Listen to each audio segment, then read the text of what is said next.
जी ए बाबूजी ढेर बोला ना ठीक है दोगली कहेगी देखा तू दोगली हो ना त का कर देखो भेड़ुआ कहां के ठीक बटे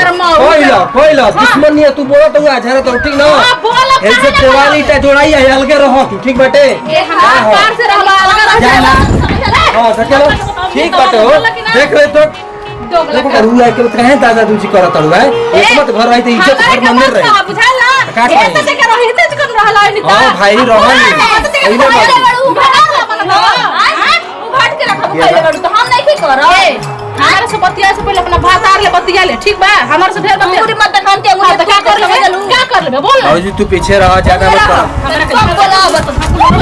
बाबूजी तू काहे तू शर्म काहे की थोड़े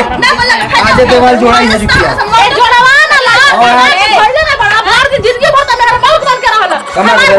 के जैसा बतावाई हम कमा है किसानी पहले नहीं कमा हमारे गहूं चावल बेचाई कुछ ना मिली जाके ना भीख मांग के खा लो तुम्हारा के कुछ ना मिली गहूं चावल बेचो ना मैं तो खाली गहूं चावल बेचो मेहनत करे बनी ठीक ना पीएम किसान मिलल बा पीएम किसान ये कुल ये करा दिए ठीक बा अगर रोज सही रहे इतना तो है भाई के कुछ बुझाते नहीं कुछ कह के निकल हां ठीक कर ले बाप रे ओखै कराही ऐसन कहले भी सवतिया नु कि केहू के घर ऐसन कराही ना बिगलो ना होई ए खाना बनावा ए राम जी ने कराही में बाप रे बाप का जाने काहे के देह पहाड़ देखा ले भी नु कि साफे सुतरा से ना रह गई ना कहिल उना के रानी ना आज बड़ी हम ना खाली क के खियाईब काहे ना आज बड़ी बुझाता कि एकदम मेन हमरा बुढ़िया में कमी बा ओकरा में का कमी बा इहो छोड़ देले बे छुटकारा आराम से खाओ सूत बाप रे बाप लागत कि जतना पानी डालत नु ओतना पियर पियर गिरत है ए राम जी कौना के जामल हिया ए रामी कैसन का नहीं अब बर्तन क देले बे एक महीना के अंदर में देख अब कर धड़ धड़ मत चुपचाप कर ठीक बटे देखो ढेर जब मत ठीक बा दिमाग में खराब माई अजी ना हो सास ना हो मैं नहीं मन करी तो कुछ कह देबो समझ लू संभाल ले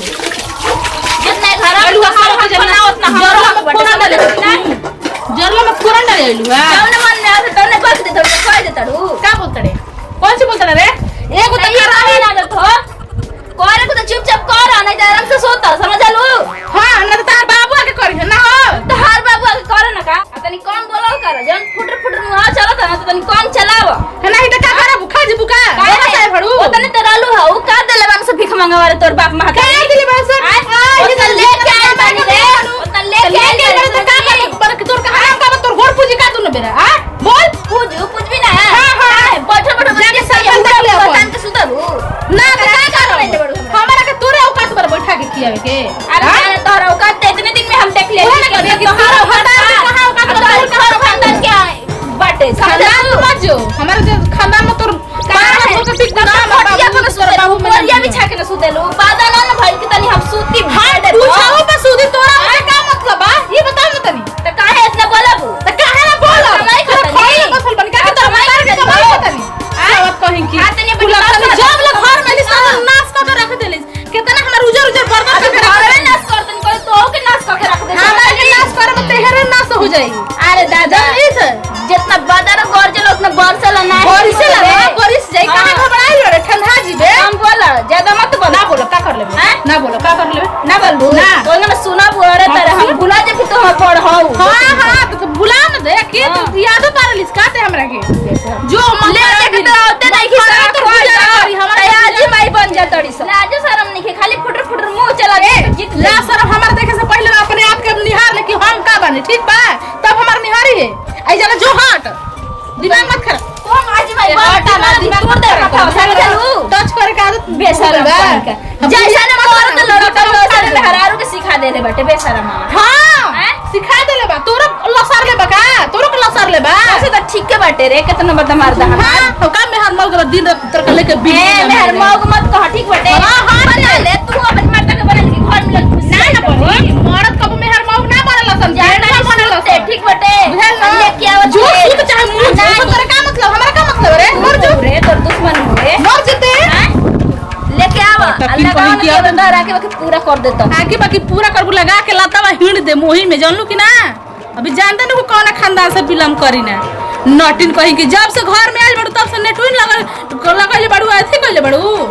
बताओ ये हाला क के रख दे तरी त एगो ल त खेत में से काम क के आई या तनी उठावे त हाला गुला कोइले बाड़ी से एकर बात पूछन ओकर बात पूछन शिकायत करत रह तरी सब का बाड़ी रे सलनी अरे का हाल कर बाड़ी तनी सुतल का है भाई न लागल बेटे केतना भाई लागत है तारा बुझा त खेत से काम क के बाड़ी ठीक ना फरुआ चला के खेत से काम कर घरवा का सुतल हतनी का हम बेड का तुरतनी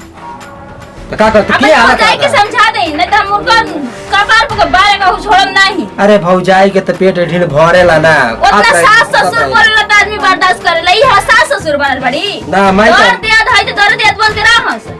माई का करती है माई का करती है सबका जीवन लेके चल देनी का के करो ना बुझाला वो पतो से डरा ले बड़की पतो से खिया के हाथी बने ले ना डरई हां के बा कोनो बात नहीं के उतना ले दे के आइल बनी समझा नहीं कुछ करब धर्म नहीं है सुन पहले सुन देख हम एगो में ना रहब हम अलगा रहब ठीक ना अब खेत का बंटवारा घर का बंटवारा होई तान के सुतल रह दड़ी लागत कि नौकरानी का बना देने बड़ी हमरा के तोरो आराम मिली तू अपन बर्तन मजिए ना का टेंशन बाटे हैं घर बाटे में आधा ऐसा बताई के डांट बोल के ना रखे के चाही बूढ़ ना बोलल जाला सास ये तो हमार माई लागी प्यार से बोलल बोल दी सिखा के रह ठीक ना ज्यादा बोल है तो हमें को पाई छोड़ मैं अभी शांत बन तो शांत बनी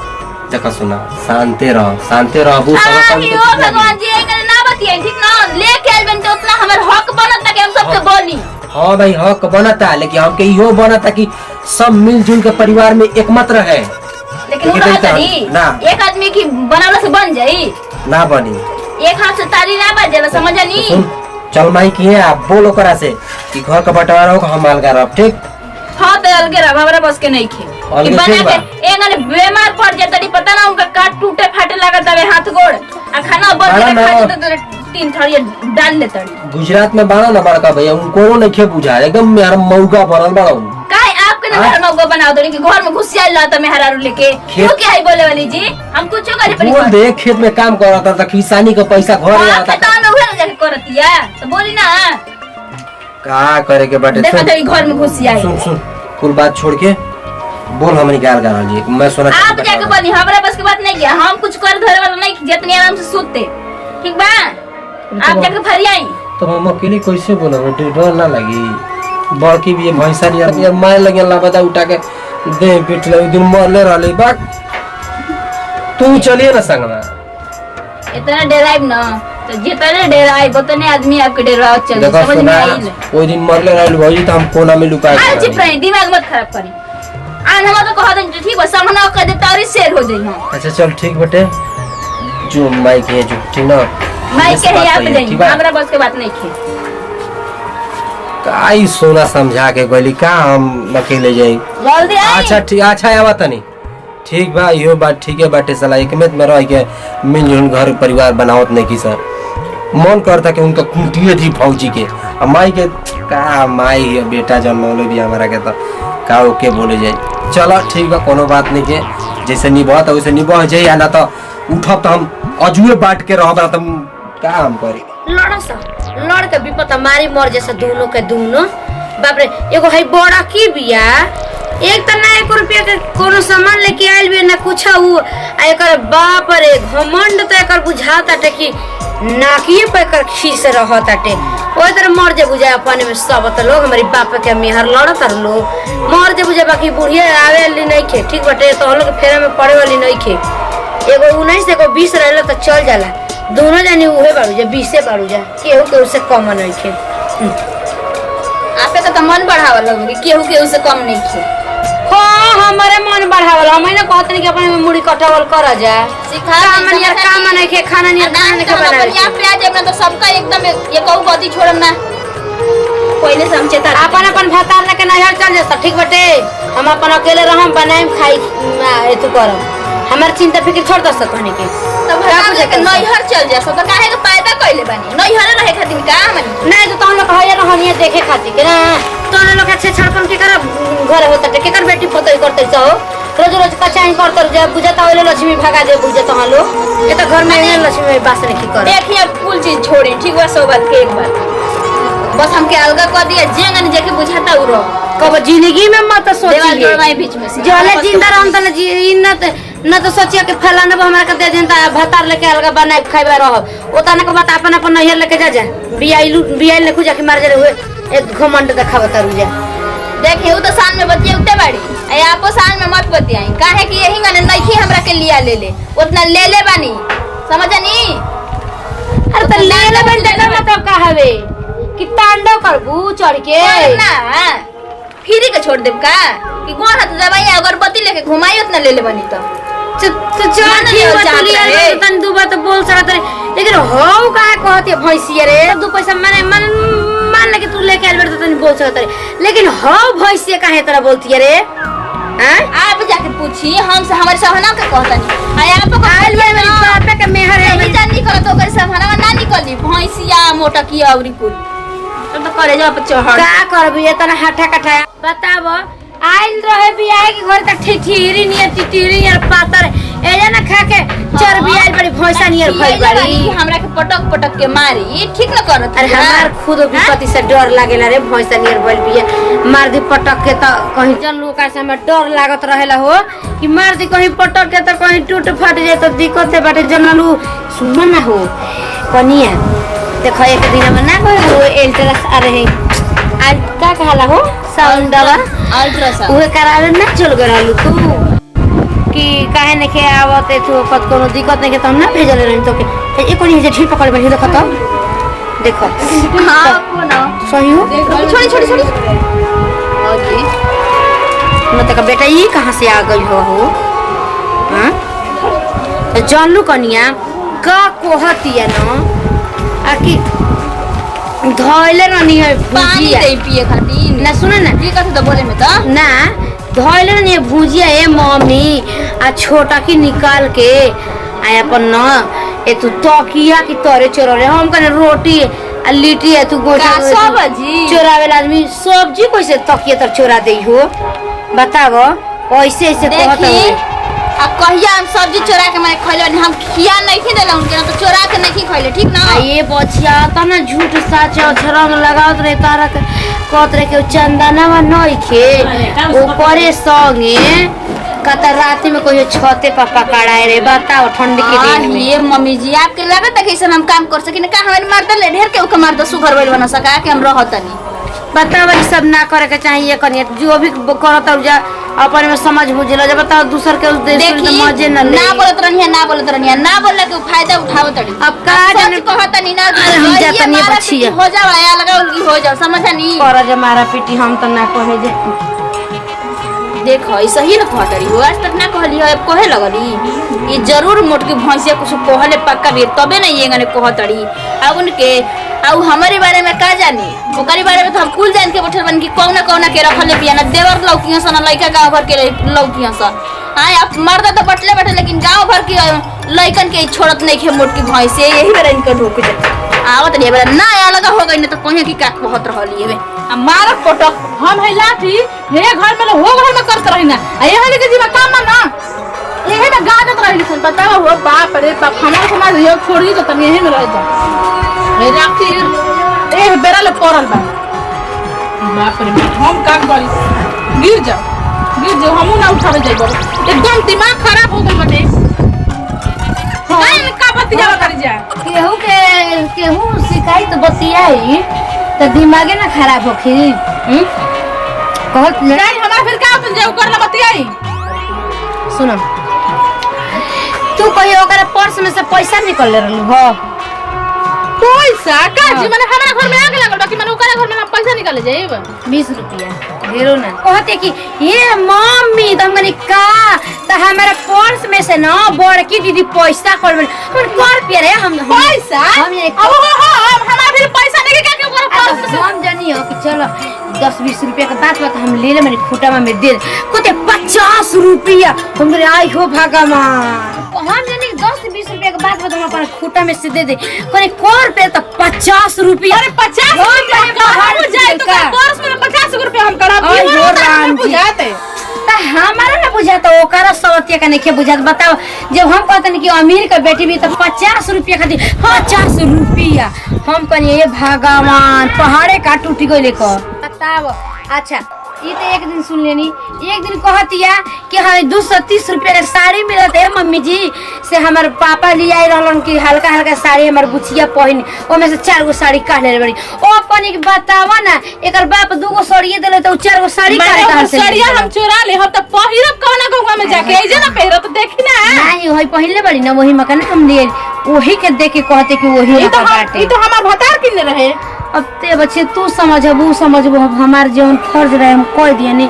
मान तनी बड़ पतो है। वो तारा के केहू कुछ माने बूढ़ बानी बड़ जेठ बानी तोरा घर में ना कहे के चाहिए कि माने इतना दिन ओकर आइला भइल बा कैसे चोरी कर लेही। हम सब कुछ कह दे बेंजलू। अब ई रहेला कि चलो बात के ये बार हम छोटा उखाड़ के मारब, जहां बीच में आइलू तो तोहरो के मारो, समझ लियो। सब तारा ले कोई का दिहनी। अब तू लगल तू करे ई तो मार दे तो गड़बड़ाई जे कमे रे। एगो तो बॉडी बिल्डर खुद बनौले बिया। चलो हम दूरे दूरे रह, नारद मुनि वाला काम करम, झगड़ा करे सब नारद मुनि बनम। चलो एकदम मन यहाँ उजा दिले बिया हो दादा। हम सोचनी कि जाए तो ढेर परिवार में ना, जब कम से कम 2 गो दिन रहेगा तो आराम से रहे के। कहाँ से आराम से रहे दे भैंसिया एकदम यहाँ उजा दिले बिया। जब देखा तब खाली झगड़े के मूड में रहती है। तो चल ठीक है बेटा, हम चाहते बनी तू एगो बोल भी तो अब 4 गो हम बोलब। अब अलग होई के रह भाई। देखो कितना झूठ सच बोले बिया। आखिर हम सब्जी चोरनी है कहिए हमरा के मुंह झम से देखल से हम फुटा नहीं रे कि हम सब्जी चोरनी हनी। हां है तनी के का चोरनी बड़ी का चोरनी मेरा सब के हां का चोरनी कहिए तो उनके सर का और देखलू हो कहिए तार सब्जी चोरा के हम खइनी हो का घर में सब्जी नहीं खे कि हम चोरा के सब्जी चोराई अब पेट के नीचे रखब। आई हो भगवान, हम तो ई सब कहला हूं नहीं खी। बाकी तू कहला बड़ा बुढ़िया से कि हम तोर साड़ी चोरा ले बनी, तोर पैसा चोरा ले बनी, बताओ ना तनी के कारण से बुढ़िया से हम कहले बनी कि तू साड़ी चोरा ले लोड़ू पैसा चोरा ले बनी। हां तो के कहला कहले भाई कोना भतार ला बना कहले भाई से देख मुंह संभाल के बोल। हम तो कर लेबे का कर लेबे बोल ना का कोई हम बुढ़िया से बोलले बनी कि तू सब्जी चोरा ले बड़ू कि फलान चोरा। हां बिना कहला कहती है बुढ़िया के बोलाई तनी बोलाओ तो बोलाओ एक बार फरिया दे तनी बोलाओ फरियाद दिहन। अरे बोलाव नहीं कि देखत फरियाद दिहन एके लत में पसंद दिहन आज बड़ी फरियाद देखा तो बुलाओ तही ना। अब तड़ी बराबरी करे खाती का जाना कोना के लेके उड़ो का कहां हमरा के रे कि कोना के लेके भागल रहनी। हां नहीं का हम नहीं खिजा हमर देवरा शर्मा लग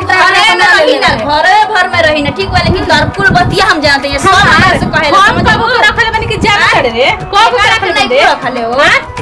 अरे हम के नहीं खिदे खले का है गांव की बेटा के ना छोड़ लूं लाल शर्म तो घर के पीछे तुमको ये बात का बोल गांव घर का बेटा का बात है कि हमारे को बोल दे ना धक मुड़िया चाप बस मर जी। ए बाबूजी यार बोला ना ठीक ना दोगली कहेगी देखा तू दोगली हो ना त का कर देखो भेड़ुआ कहां के ठीक बाटे कोइला दुश्मन नहीं तू बोला तो आछरा तो ठीक ना हे से दिवाली टा जोड़ाई है अलगे रहो ठीक बाटे हां पार से रहबा अलग जाना हां तो चलो ठीक बाटे हो देख ले तो दोगला देखो रुला के कहे दादा तुझी करत हड़ू है एक मत घर रही तो इज्जत घर मन में रहे बुझाल ना एते ते कर रही ते कर रहला नहीं हां भाई रहनी घाट के रखब पहले बड़ू तो हम नहीं की करब। हमारे से बतिया से पहले अपना भातार ले बतिया ले ठीक बा। हमारे से ढेर बतिया पूरी मत देखनते हां तो क्या कर लेबे बोल ना औजी तू पीछे रह ज्यादा मत कर हमरा के बोला बस मर औजी तू काहे तू शर्म कहीं की छोड़े ना बोला आज देवाल जोड़ाई हो चुकी है ए जोड़वा ना ला भइले ना बड़ा भर के जिंदगी भर त मेरा मौत बन के रहल हमार भतार कमा के जैसा पटवाई हम कमा किसानी पहले बनी कमा हमारे गहूं चाउर बेचाई कुछ ना मिले जाके ना भीख मांग के खा लो तोहरा के कुछ ना मिली गहूं चाउर बेचो ना मैं तो खाली गहूं चाउर बेचो जाकर देख लियो मेहनत पे बनी ठीक ना पीएम किसान मिलल बा पीएम किसान ई कुल ये करा दिए ठीक बा अगर वो सही रहे इतना तो है भाई के कुछ बुझाते नहीं ना कुछ कह के निकल हां ठीक कले ऐसे कि तोरो के वही बुढ़िया के पार पे पड़ चल को मतलब कि मेहर माऊ ए हम तो हो गइल से मेहर माऊ के बनले अरे तो बिलिया है त के मरद का है रे आ हमनी के मरद देखे से बाहर भीतर बोल रे आके इधर तहरा के बाहर ना छोड़ रहलू करे भाई एकदम से फौजी के देखी समझावत हां कहिया हम सब चोरा के खइले बनिया कहले बनी कि तू 50 रुपया कहिया 50 रुपया चोरा आज तो कुछ ना माई देख तू जरा को तो जो करे मैं तो समझा लो करे ठीक बा ए जौन हाथवा हे तरह का बतिया त ना तो हमरो बतिया वाला हाथा पर नीचे का बतिया बहुत बड़ू इज्जत कर तनी हां ये माई के से सारा के मेरे पे नहीं की बोलो तू बोलो तो चोरा ले रनिया कहिया कर 50 अरे एकदम से सुना सा झूठे लड़ा तो सुना सा हाला गुला ना, मत भाई ऐसा आगे मत- के बात तो हो जाएगा लेकिन ई सब कचाई मत करो सर घर में झूठ बोल बोल के आजे देवाल जोड़ाई। ना जल्दी ला पैसा का मुंह में पोत दिखा आज देवाल जोड़ाई नहीं है भाई बात ये हमरा के ना कि 50 गो रुपया चलल बड़ ओकरा जइया मन थारवा अलगा करा दे सुन ले जब भाई घर में इहे आग लगाओ तो दूसर के काहे ना लगा दे। गरी मत देखा सास हम बर्तन बैठा तने आप देख लेंगे जब बुढ़िया के जइया हमारा लात खा लेबे नु वही तो चर्बी झड़ जाई चल ना देख लड़ाई लगवा दियो नु अभी कहते क्या बर्तन हम बात बतानी हां ठीक है भाई जाओ जे के जगह मन करे ओंगने रहे ठीक ना आप नहीं तो तो हम नहीं ए बाबूजी अलग हमरा दिक्कत नहीं कि हम बना खा ले जैसे ना। फटस ए रख दे तू एगो आईना ले लो चूल्हा अलगा हमने आप का चला दिया चल ले ले ठीक बा अपन देखो। बाहर लखा लाला छे छमानी का कपड़ा होइए ए चाहिए अब तक के आइल बानी समझ आलू तोहरा के लालच कई तू होई आ भीख मांग के खइबू बेशरम कहीं कि ना से हम तो घर के पी गइल बाड़ू बाप माता ने इतने सिखा के भेजल बा कि जइयो तो सास ससुर से आ देवर देवरानी से लड़ी है चली जी चल का करिए दादा मारे पीटे से पहले हमारा लगा को दिन तो ठीक न हो गइल दादा बच्चे खातिर तो कुछ तो करे के पड़ी ना आ ज्यादा लगा बने है तो तनी ओकर और चाटम तनी ओकर और चाटम ठीक रही ई बाकी दिमाग लगैनी हो ना तो है तो मोटकी तो बुझा तो लगे हमरा के चाप के मुआ दे रे दादा सीधा खत्म ही कर दे हां नहीं लगा मुसा बर्ता रे मोर गलु से का दूना का दूनो तू ही मर जा करा जा मरता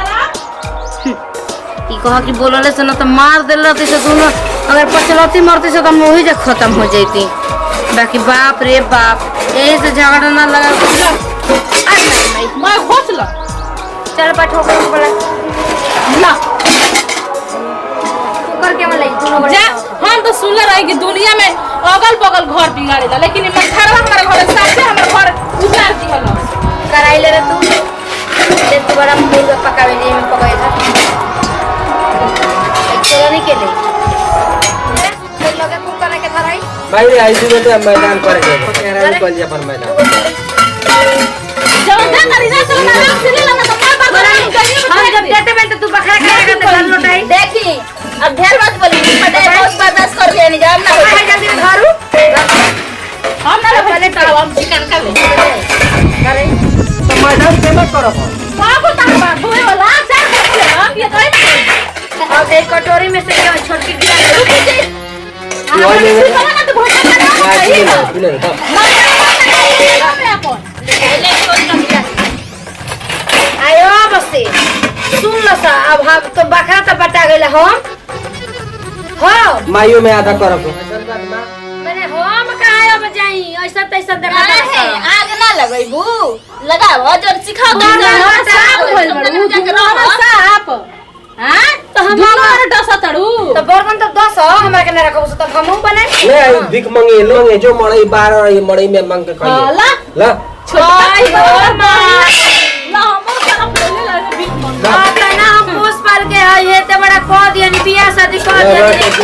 दियन पोस पाल के बड़ियार कइलू कि दुगोनिया से तो झगड़ा लगाई तो हम कोन के ना कनी